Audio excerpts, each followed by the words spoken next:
Shabbat Shalom. If you asked me last week if I was going to give a Devar Torah about Bruce Willis, I would not have believed you. But this week, many of you may have seen that Bruce Willis and his family revealed that the actor is stepping away from his long, illustrious career because of a condition known as aphasia, or in Bruce's case, PPA aphasia, primary progressive aphasia. Now, aphasia is an acquired communication disorder that impairs a person's ability to process language, but does not affect intelligence. Aphasia, we have learned, impairs the ability to speak and understand others. And most people with aphasia experience difficulty reading and writing. The diagnosis of aphasia does not imply that a person has mental illness or impairment in intelligence. Now, this definition was included in almost every announcement and in almost every publication immediately following the announcement that Bruce Willis was stepping away from acting came a tremendous amount of education. What is this condition? What organizations exist to support this condition? How do you, we, each and every one of us, interact with people who have aphasia in our regular lives? And this announcement, while clearly planned and calculated, was a beautiful example of balancing the poles of inclusion and exclusion that usually accompany this type of news. Yes, Bruce Willis identified himself as now excluded from a profession by which he is most easily identified. But the way the news was couched allowed for all of us to feel included in his story, to be included in his circle of support and love. In other words, this was not your usual celebrity news. It was not sensationalist. It was not full of rumor and gossip, and it was not designed to make us ask this question that often accompanies this kind of announcement. Is Bruce Willis irreparably different now? Should we feel that he has now been placed outside his camp? So the news of Bruce Willis and his aphasia was particularly resonant for me and my family. As many of you know, my mother suffered a stroke in January of 2005, resulting in paralysis of her right arm and right leg and an almost total loss of her language center. My mother, who had more energy than almost anyone else I knew, so much so that we used to poke fun at her for never sitting down while watching a movie. Couldn't do it. She could not write, she could not walk, and most jarringly, she could not talk. In the months following her stroke, she worked tirelessly to gain strength in her right arm and leg, enough to dance at my wedding just 6 months after her stroke. But the speech came much slower. The diagnosis was clear. My mother had, and still has, aphasia. For a family of fast and loud talkers, surprising, I know. My mother's aphasia was and continues to be an adjustment. And while my mother's speech has improved dramatically over the last 17 years, so much so that many of you who know her and love her in this community were not aware of her condition. This has been due to her tireless efforts and constant focus. And yet, I know that there have likely been many, many times where she must have felt excluded on the outside of conversations happening in her own house. This turn toward awareness of my mother's aphasia and the commitment to purposeful inclusion of her participation and of her perspectives is one that we as a family obviously do lovingly and willingly, but one that also takes intentionality, reflection, and often self-correction.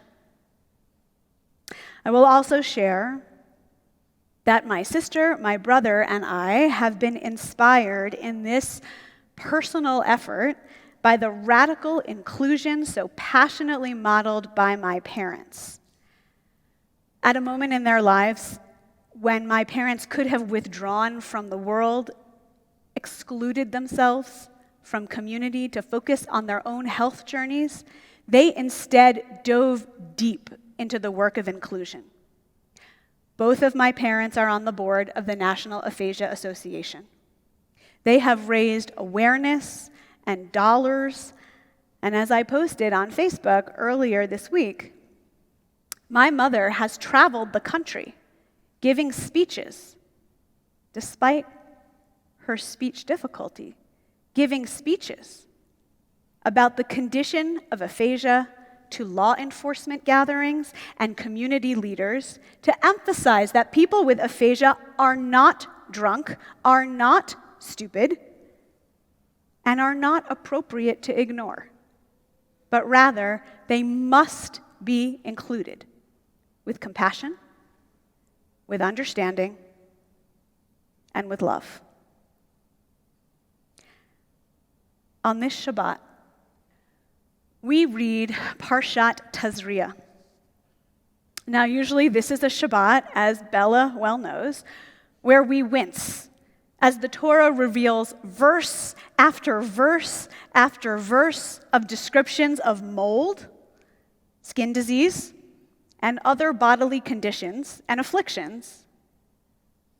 But as we read more closely into this text, we see that the verses also contain important truths about the power of exclusion and, more importantly, inclusion.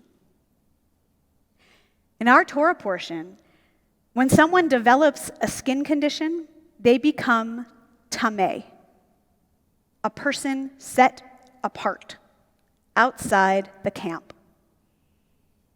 And in our ancient tradition, as described in this week's Torah portion, it is the job of the high priest, the head of the entire community, from a ritual perspective, to reach out a hand and bring them back in.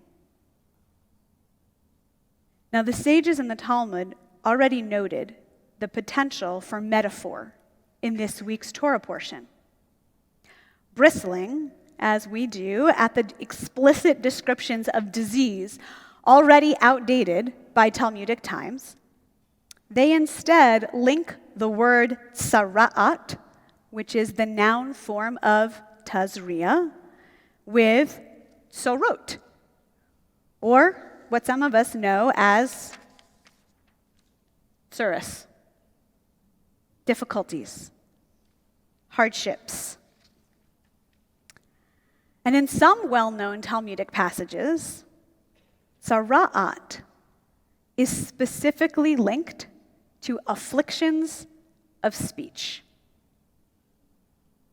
How easy is it to imagine how often people with aphasia, with an affliction of speech, or people who have suffered troubles, difficulties, hardships of their own, how often might they feel like they are tameh, set apart, on the outside?